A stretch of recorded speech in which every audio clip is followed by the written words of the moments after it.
Everyone, आज हम सीखेंगे कि अगर हमें पता करना हो कि किसी व्यक्ति ने, किसी बिजनेस ने अपने जीएसटी के रिटर्न समय पर सारे भर दिए कि नहीं, उसका जीएसटी रजिस्ट्रेशन एक्टिव है कि कैंसिल्ड है।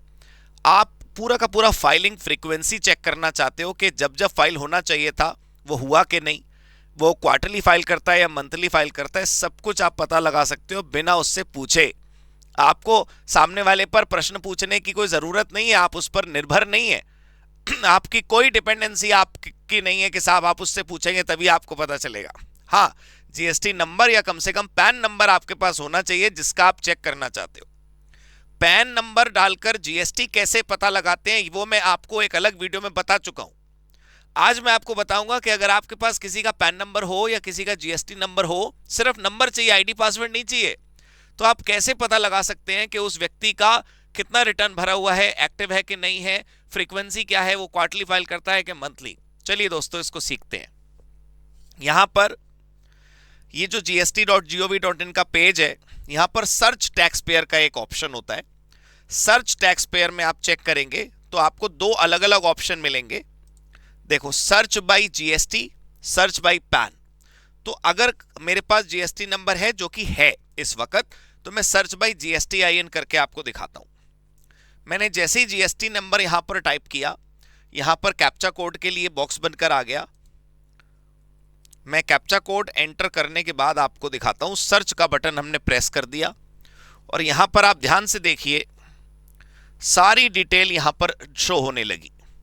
मैं आपको दिखाता हूं क्या क्या डिटेल यहां पर शो होने लगी। लीगल नेम ऑफ बिजनेस जो पैन कार्ड पर लिखा हुआ होगा, trade name, date of registration, constitution of business proprietorship, GSTIN status active, tax payer का type regular, administrative office, other office, principal place of business.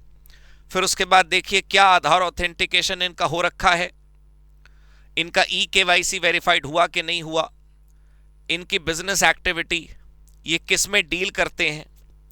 और यहां पर आप देख पाएंगे फाइलिंग टेबल और फाइलिंग फ्रीक्वेंसी, दोनों चीजें आपको नजर आएंगी। मैं आपको फाइलिंग टेबल क्लिक करके दिखाता हूं। यहां पर आपको पता चलेगा कि क्या क्या कब कब इन्होंने फाइल किया। फाइनेंशियल ईयर का ड्रॉप डाउन आ गया। मैं आपको फाइनेंशियल ईयर 23-24 का दिखाता हूं, सर्च बटन प्रेस करके। ये देखिए, ये GSTR 3B का स्टेटस है और ये GSTR 1 का स्टेटस है। आपको यहां क्लियरली नजर आ जाएगा कि जून का 18 जुलाई को भरा गया, जुलाई 23 का 20 अगस्त को भरा गया, अगस्त का 12 सितंबर को। तो आप देखिए ये टैक्स पीरियड है, ये उसकी डेट ऑफ फाइलिंग है, ये स्टेटस है। GSTR 1 का डेट ऑफ फाइलिंग और उसका स्टेटस। अब अगर किसी का पेंडिंग होगा तो यहाँ रेड मार्क करके पेंडिंग दिखाया जाएगा।